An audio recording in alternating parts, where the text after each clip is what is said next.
మరో breaking news చూస్తున్నాం. నిజామాబాద్ జిల్లా కుమ్మరపల్లి మండలం కోనసముద్ర సింగిల్ విండోలో భారీ అక్రమాలు జరిగాయని పేర్కొంటూ రైతులు విండో కార్యాలయానికి తాళం వేశారు.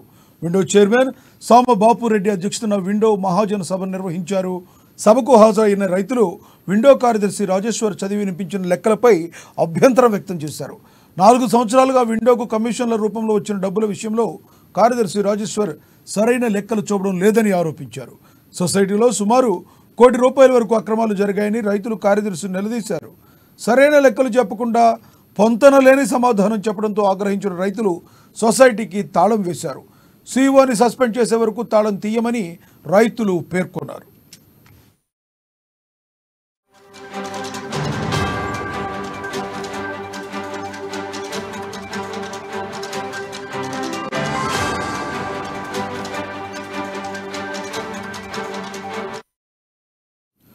నిజామాబాద్ జిల్లా కుమ్మరపల్లి మండలం కోనసముద్ర సింగిల్ విండోలో భారీ అక్రమాలు జరిగాయని పేర్కొంటూ రైతులు విండో కార్యాలయానికి తాళం వేశారు.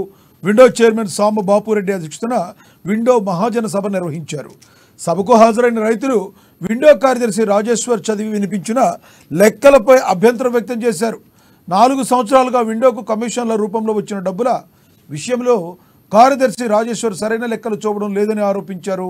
సొసైటీలో సుమారు ₹1 కోటి వరకు అక్రమాలు జరిగాయని రైతులు కార్యదర్శిని నిలదీశారు. సరైన లెక్కలు చూపకుండా పొంతనలేని సమాధానం చెప్పడంతో ఆగ్రహించిన రైతులు సొసైటీకి తాళం వేశారు. సీఈఓని సస్పెండ్ చేసే వరకు తాళం తీయమని రైతులు పేర్కొన్నారు.